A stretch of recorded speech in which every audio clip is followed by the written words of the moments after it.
I am going to now turn to our teaching. I'll offer a brief teaching to guide us in our sit today, and then we'll have time to actually engage the practice of sitting together in our mindfulness meditation. But I want to set the context and offer some guidance for our practice. So as I've said, and as I know that all my colleagues at IGS are proud to be able to join me as we together dedicate this sit in honor of Pride Month. So Pride Month as the focal point for our contemplation together, it brings us right into the heart, I believe, of where fear and love, where delusion and clear seeing reside all together. And mindfulness practice is a great tool to help us see through the delusions of our conditioning, the conditioned mind that would keep us from living and loving in the fullness of our created potential. For instance, here's one way in which I have found in my own experience, conditioned mind that becomes externalized in judgments about this is right, this is wrong, this is how it should be, etc. This is how it ought not to be. So when I was a little person, I remember hearing more than once, Myriam, which is my English name and the name I used to be called by. I would hear, Myriam, stop walking like a truck driver. Well, at the time, as a child, as a young person, I had no way to digest that comment other than to internalize that something about myself, and maybe something about whoever drives a truck, something about us was wrong, was not okay. That I was walking the wrong way.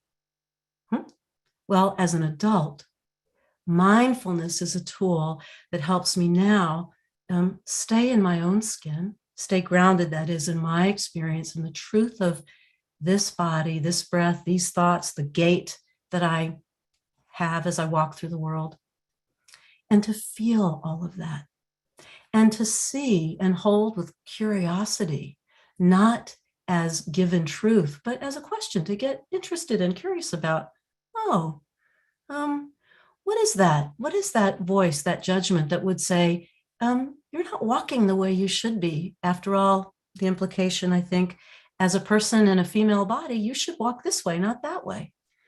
So that's just one example. But I think maybe many of us here today, however we identify ourselves in our genders, in our sexuality, might be able to relate in some way to maybe a time when you got the message somehow directly or indirectly that you weren't okay in your body, just as you were, in your gender, in your expression, in your aliveness. Well, mindfulness is a tool that can help us to penetrate through those kinds of conditioned thoughts that can be transmitted to us and cause quite a lot of damage and harm, but can help us see that they're just thoughts, they're just conditioned expectations, and that they do not shape who we are, and that whatever feelings might arise that would generate or respond to such conditioned thoughts and patterns and expectations and all of that, that they are not necessarily true. They're not. And so we can have a greater bandwidth. We develop a musculature of a kind of mind, body, soul, emotional bandwidth and musculature, a strength to bear witness to all of that as it comes and goes in our experience internally or externally. And in that noticing, in that capacity to be with what comes at us, what comes to us, what moves through us, with kindness, with curiosity, we can then be in a greater position to experience liberation and to help others know that liberation within their own experience as well, just by being who we are, just by being as we are.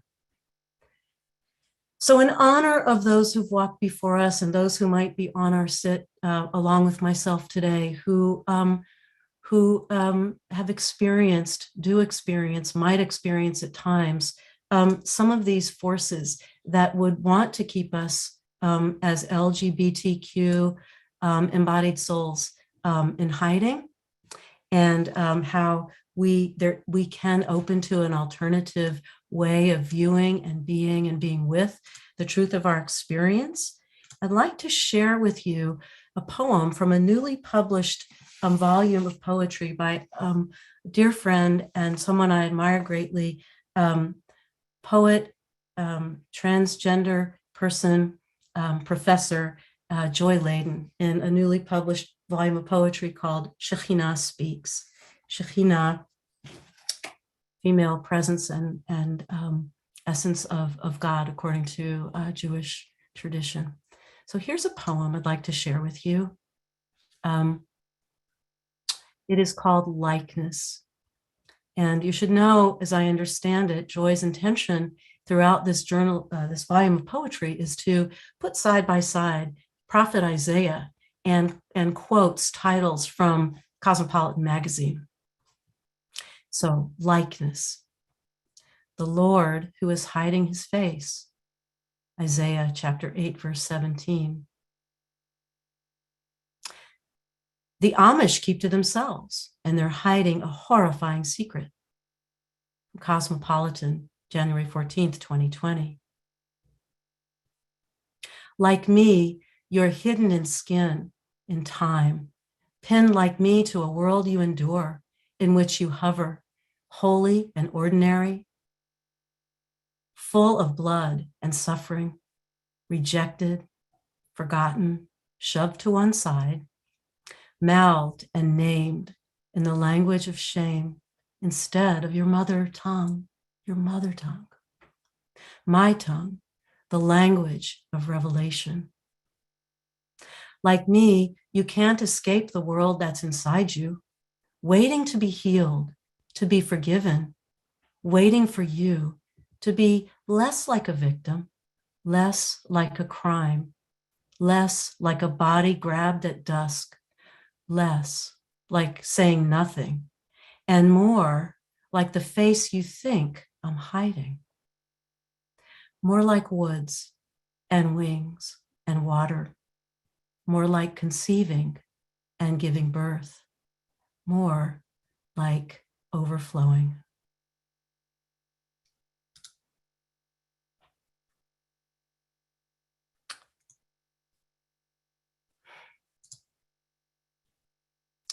So practice, Jewish mindfulness practice as one of those potent practices, can help us know that there can be more, from hiding to seeing ourselves and seeing in each other's faces, maybe even for some of us, the divine face, overflowing and full and generative. And also to help us bear witness to all that would have us, all of us, remain in fear, remain veiled, remain in shame. So as we come to sit now, we'll sit together for some minutes. I invite us to sit in the light, sit in the revelation of the revealed light of pride, in Hebrew, of ga'ava, the quality of ga'ava, which is to sit in the revelation of the truth of this and each moment, and your own unfolding being as created in the image of the divine, B'Tselem Elohim. This is not the kind of pride that boasts and props us up at the expense of other people to kind of marginalize and push them away. The pride we sit in honor of and with today is actually, I believe, paradoxically, in my experience anyhow, an expression of anava, of humility, because it's the humility that says, I am and I will be as I am made.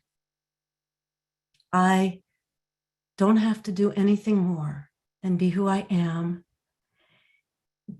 be myself, humble and true, and invite you into that same authentic expression. And when we do this together, we can uphold each other in dignity and dwell in something that we can be together collectively proud of and for and with.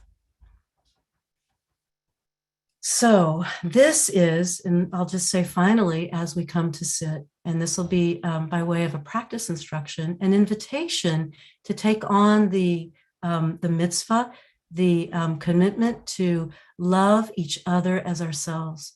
V'ahavta l'reacha kamocha. But it's hard to love others, to love our neighbors as ourselves, if we ourselves have internalized some of that conditioned stuff. And so we don't feel free to actually be in that space of self-love that we can feel humbly proud for and with and of. So this is an invitation for you who are on the sit today who identify as LGBTQ+, meaning some of all of the wonderful diverse variations of gender expression other than, here's a big word, heteronormative, presumed male, female, heterosexual gender expressions and relations. For you, I invite you as you come to sit to, as you breathe in the love of your own goodness, the love of the godliness that fills your whole being, that is your whole being, as you, just as you are, so loved by this universe, by creation, of which you are a part of, a part. And as you breathe out, I invite you to breathe out that same love to others, to every other being, every other embodied soul. Not necessarily the particulars, but in the general, right? In the general of being in our full humanity. Okay, as you feel able to do that. Again, on the in-breath, those of us who are sitting in LGBTQ plus pride as Jews, as Jewish adjacent, as committed to a Jewish spiritual path, or just interested in mindfulness meditation. Breathe in love, breathe in that spaciousness to unveil. It's okay. And breathe out the glory of that unveiling of self, that unfolding of your essence as a gift, as a gift of love to this world. And if you are not LGBTQ plus identified, if you are an ally, if you are come to the sitting practice today, loving someone or knowing someone who is LGBTQ plus, whether that person be a parent, a child, a sibling, a colleague, a community person, in some way, a neighbor, your neighbor, I invite you as you breathe in, to breathe in and receive also that unconditioned, unconditional love that invites all of us into the unfolding of our own becoming and being in freedom, in safety, and in dignity. And I invite you as you breathe out to breathe out as you exhale love, love as a blanket of goodness. And today, as a shield of upholding goodness to protect even those of us who are LGBTQ plus of all ages in this world today, at least in the United States of America, and I think in a lot of parts of our world, we can all use all the loving kindness that can be shared. And so finally, for all of us, as we sit, holding in mind the children with love and protection. So allow yourself now to find that comfortable seat. And if you're comfortable, you can let your eyes close. And begin to bring awareness to this body, allowing the shoulders to relax, the legs and bottom, the soles of your feet to feel connected to what upholds you from below.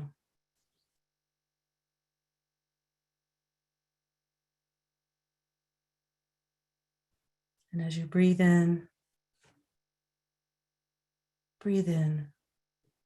that love, that goodness.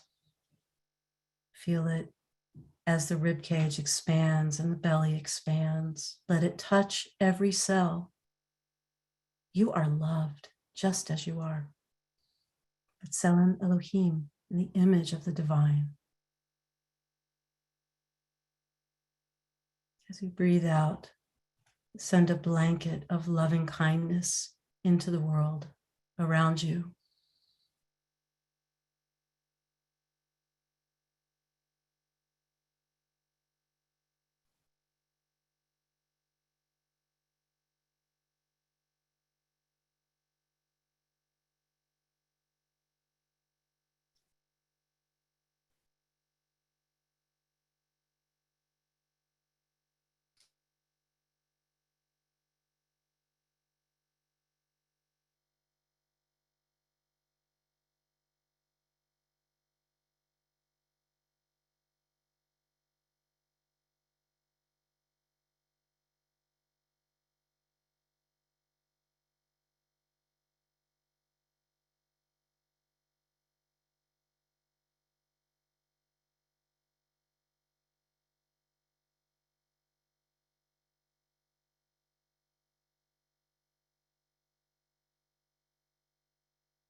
As the mind wanders, if it does, just gently bring your awareness back to your breath or a sensation in the body. It's okay. Just come back.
Gently bringing kind attention to whatever thoughts, memories, images, sensations might arise and pass. Returning to the breath and the intention to receive and share love.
begin to bring awareness back into the body with some gentle movement of the fingers, the toes.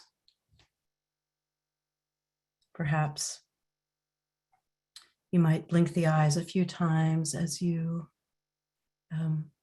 let them open, taking plenty of time to return your attention to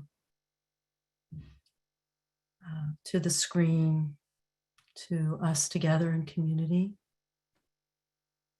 And I'm going to share, let's see, I'm going to share, not that.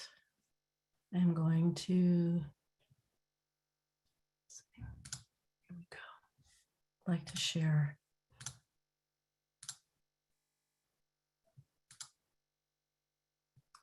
another poem from Shekhinah Speaks as we bring our sit to conclusion. And this poem is called Ready. So you can let your eyes close if you'd like to receive it that way, or you can read along with me here. Fear not, I am the one who helps you. Isaiah 41:13. 7 empowering life lessons from Buffy the Vampire Slayer, Cosmopolitan, March 10th, 2017. Are you ready to be strong? Are you ready to follow me beyond the fear that warns you to hold your tongue when cruelty and hopelessness, degradation and evil stab you through the heart?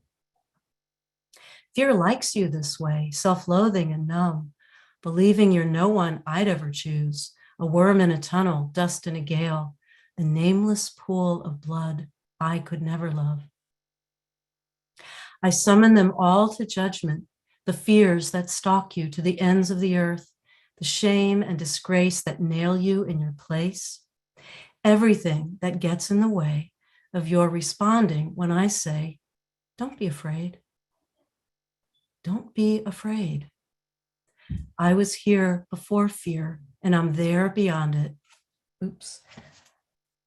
Opening fountains, trampling kings underfoot, calling you to me across generations, by paths you haven't walked, by ways you cannot imagine. I'm the mother who really sees, the father who understands you, every version, real and imagined, future and past, cypress and desert,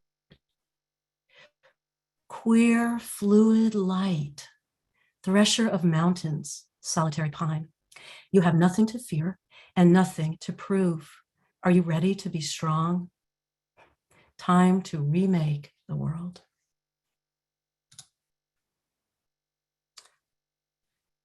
So with that, we conclude our sitting contemplation practice, and we're going to move into our mourner's Kaddish now.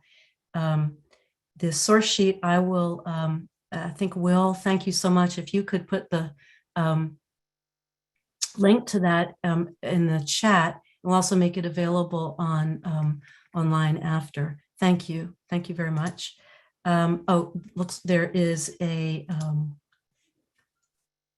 yeah, it's on, you can access it via link to Dropbox. And again, Joy Layden is the poet. The volume of poetry is entitled Shekhinah Speaks. So please, yes, drop into the chat, please share with us the names of anyone for whom you're saying Kaddish today. And invite you to unmute if you'd like, as we give honor to those who have left us in this world, from this world. Yikadal, Yikadal, Shemi Rabba, Yalma Dibra, Yamlit Makate, Chaya Kona V'Yom Kol, Veda Kol Beit Yisrael, Bagalav V'Shri V'Romem, Shemi Rabba Barak, Leah, Yipara, Yishtabak, Yidar, Yitadar, V'Yatalel, V'Yatalal, Shemei Shabrit, Ila Minkover Kata Bishirata Tishbakata Vanefesh, Rabbi Alma Bimu Amen. Hey Shlama Rabba Mishamaya. Shlama Rabba Michamaya Vikaim Aleni Vyakot Rabbi Amen. Shalom Bimrama Kuyase Shalom Shalom. Aleni Vyakot Rabbi Akot Rabbi Akot All Yoshvei. Israel, Amen. Amen. Amen. So I want to thank everybody for being here today to join us in our sit in honor of Pride Month. And before we close, again, in the chat box, you'll see a link to our website where if you are able and so moved, you can make a donation in support of the work of IJS. Not required, invitation. We are grateful for your support and grateful to each of you and every one of you for being here today to help create this beautiful and strong community of practice, and for showing up every day as you do, when you do, for this daily sit. Those of you who would like, you're welcome to stay on for the next 13 minutes. We have, I'll be interviewer and responder. We'll have time for some questions and responses related to your practice, the theme of our sit today, or other things you might bring to this time. And again, for those of you, to everyone, and for those of you who are leaving now, wish you good health, wish you peace, wish you shalom and shlemut, wholeness, and hope to see you again tomorrow at the same time, 12:30 Eastern time. And also, oh yes, one more thing here. This recording, of our session time today, saved on the IGS YouTube channel, and also in the Dropbox, you can find that. So thank you everybody again so much. Have a beautiful rest of your day or evening, wherever you may be. And those who can and would wish to, we can stay on for some conversation. Thank you. So let's see. I think what might make sense, if you have a question or response about your practice or today's sit, you can put in the chat, type a question or comment, and that may be easier than my trying to go through we have 5 panels of us, beautiful panels of many of us here still. Thank you, everybody, and happy Pride. Tish, to you and to everybody.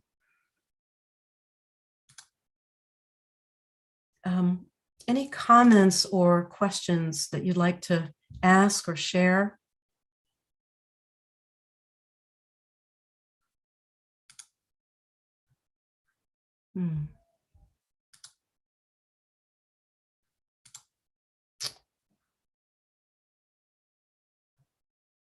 So let's see.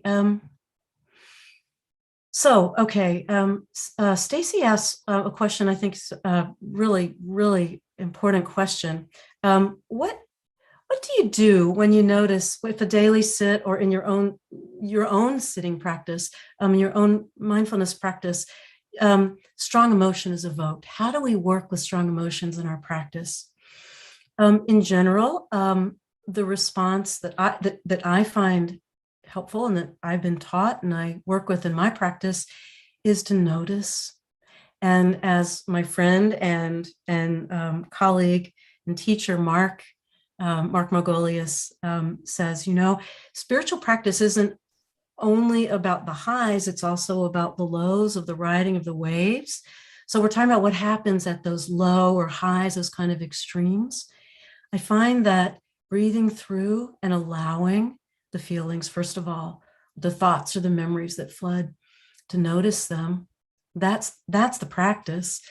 Sometimes if strong emotions are evoked, again, they're still to notice, and notice the responses that arise within you, be it, like at least for me, notice if the first response is to sort of shut it down, or judgment about the self, like, oh my gosh, I've been practicing mindfulness for a while. How come I can't, why am I having this strong emotion, like judgment, whatever it may be, to notice it and to try to bring that kind awareness to it. Sometimes I find too that I need to open my eyes. I need to look at something in the room to ground me in the present moment.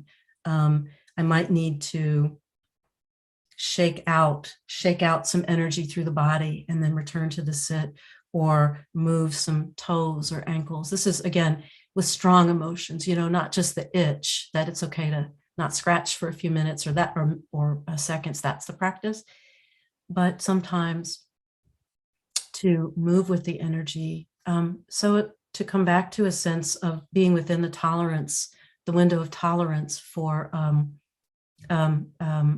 staying present. I hope that's a helpful beginning answer to that question. Let's see. Okay. How does the Jewish faith tradition help us reconcile the challenges of eroticism, carnality, ethics and morality in our humanity? Great question. My understanding of there are different strands in the tradition, by and large. And what I'd like to lift up for us is that Judaism is not by and large an out of body. It's rather an embodied and physical way of living, so that that the desires of the body, the sensual pleasures, the capacity to be in the incarnated world is a blessing. While we have those of us who are able-bodied, what senses we have for perception, we're invited in to engage those and give honor to creation and the source of creation who has manifested all of this through us and with us and offered it to us. The practice is to watch when craving, when a gaze of acquisition rather than appreciation and respect, when discipline around balanced action or engaging desire turns, to either overindulgence or austere, harsh asceticism, right? So I believe that in general, the path of life-giving embodiment is what we call, what one way it's phrased in Judaism, you may have heard this expression, avodah begashmiut. That means spiritual practice in the realm of the physical, so that when I come to engage something that, or see something or relate to someone who arouses a sense of, oh my God, so beautiful, right? Or desire, notice that and the root of that as an offering from the Creator. And it's not mine to own, but to steward in a way that's life-giving and causes no harm to self or other. I believe that's a Jewish path of how to be in right relationship with our physicality. Here's a question. Do you, I'm assuming me, feel comfortable discussing labels? If so, I have a question about the word queer. Sandy asked that question. Sandy, yes, I do feel comfortable discussing labels. I want to say, I see, Sandy, am I seeing you? Okay, not yes. Would you like to, is there anything more you'd like to say about your question? Let's see. Will, is Sandy able to unmute herself?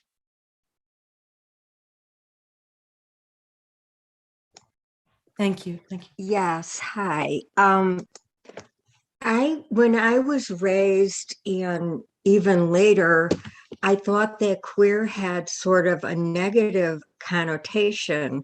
And I've noticed during the last, I don't know how many years, that the community has embraced the word queer, the Mhm. the LGBTQ yeah, plus. Q I know, so it's plus like community alphabets. has seemed to embrace the word, and I was wondered what changed and how Sure. Thank you so much for asking that question, you're Sam. welcome. And I will preface my response by saying it comes at the risk of, well, let me say a disclaimer that I speak as my own, as an individual, and woe be one who speaks as the the queer or the gay or the non-binary person, because there's so much diversity generationally, never mind within each individual as we come to intersect, limitless potential and soul identity, the language of our nishamot, our souls, with the labels and words and terms that are culturally constructed.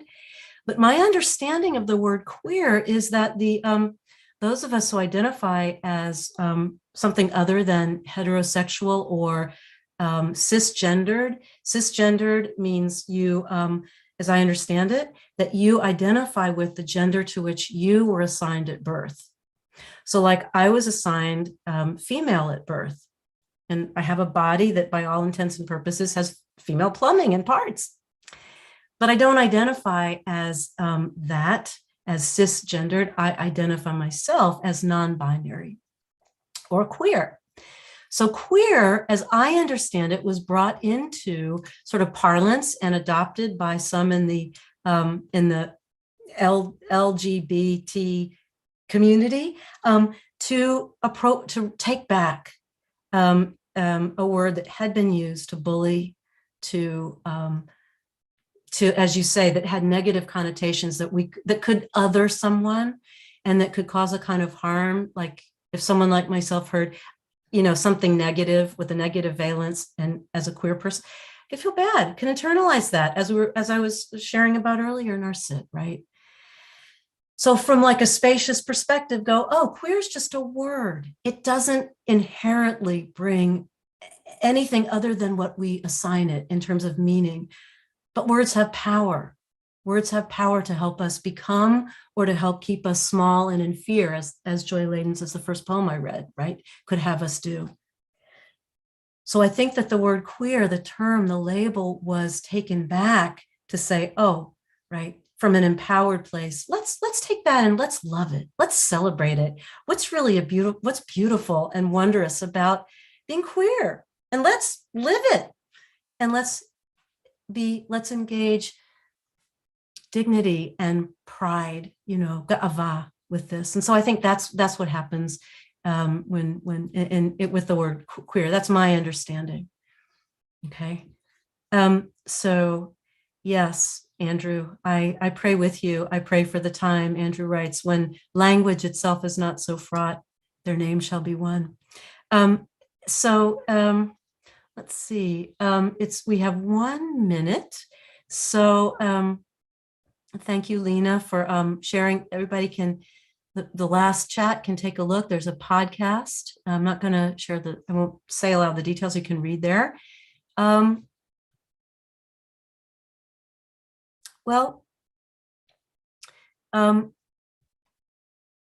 writes, it is late to my life that I see such a beautiful acceptance and combination of Jewish life and learning with LGBTQ.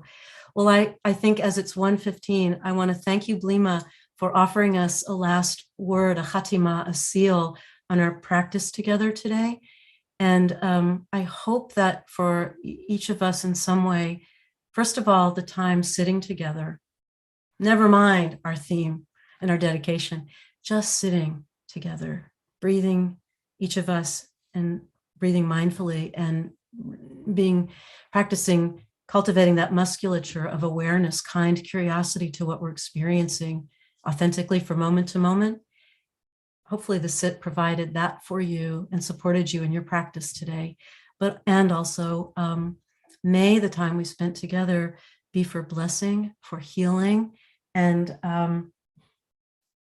as Joy writes in that poem, Ready, to remind us that all of us, you have nothing to fear and nothing to prove. Are you ready to be strong? Time to remake the world.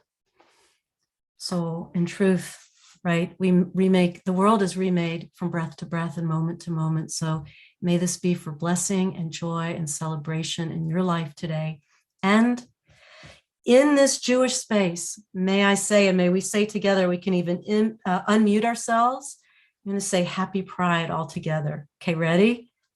Happy Happy Pride. Pride. Pride. Happy Pride. Thank you, everybody. Amen.